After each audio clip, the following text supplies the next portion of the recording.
Today we're going to compare the cameras on the S22 Plus versus the iPhone 14.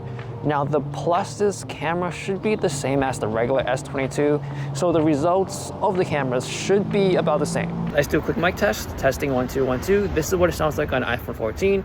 Testing 1 2 1 2. This is what it sounds like on a Galaxy S22 Plus. Let's get the obvious one out the way. The S22 Plus has a telephoto lens, so if you zoom in a lot, definitely that camera or that phone will be more valuable because it just looks better while zooming in. Whereas on an iPhone, there is no telephoto. So what you're basically seeing is a digital zoom versus an optical zoom. Also, it's a great time for me to test out the AirPods Pro Gen 2. So the next video is gonna be the Gen 2 versus the Gen 1. Starting off with the ultra wide, the first thing I notice is the wider lens goes to the iPhone. The Galaxy is just a little bit more punched in.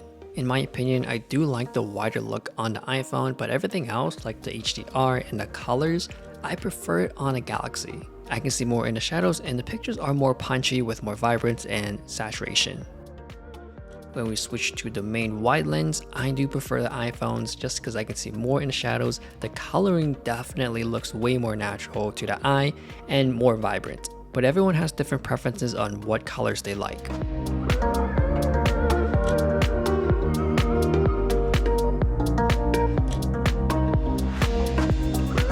Moving on to low light, on a Galaxy, I can see just a bit more in the shadows. And for the iPhone, on the wide lens, I feel like it's just a bit more controlled in the highlights. The coloring can be different from time to time, but ultimately I would stay away from using ultra wide just because the wide lens is mainly the bigger sensor and you do get the better quality using that lens.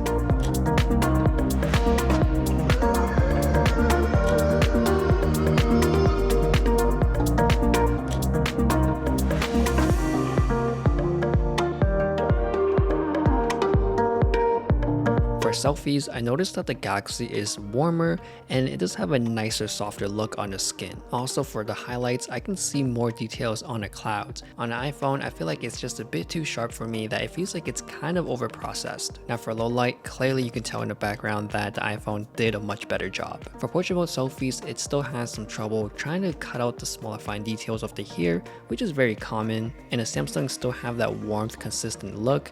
Whereas on iPhone, sometimes it can shift slightly between these pictures, depending on where you are at. Moving on to the back cameras, the Galaxy can shoot both in 1x and 3x, which is great, but I find that the 3x tend to be out of focus for most of the time. When you're shooting on 1x on a Samsung, the human subject does look farther away, and the colors and white balancing is just slightly different from each other. To me, it feels like the iPhone is much cooler and the Galaxy is warmer.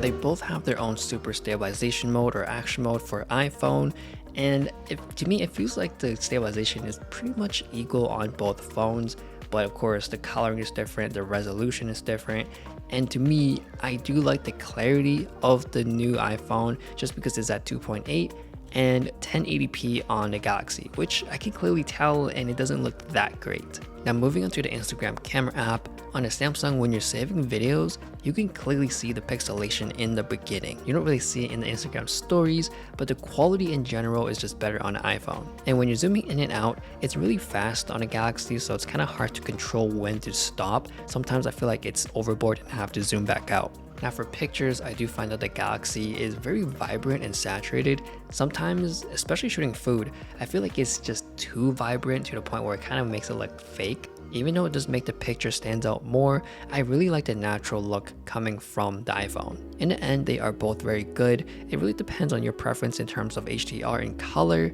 And of course, if you do want to have more options in terms of the telephoto and more camera options or camera mode options, then the Galaxy is definitely the right choice for you. But if you do want something very straightforward and easy to use, and I would say the better quality experience on the Instagram app, then I would lean towards the iPhone. But let me know your thoughts and what you guys think about these two flagship phones. If you're curious about how the iPhone 14 compares to the Flip, or even if it's even worth upgrade from the 13, I have also made comparisons on those, so please check them out. Thanks for watching, and I'll see you guys later.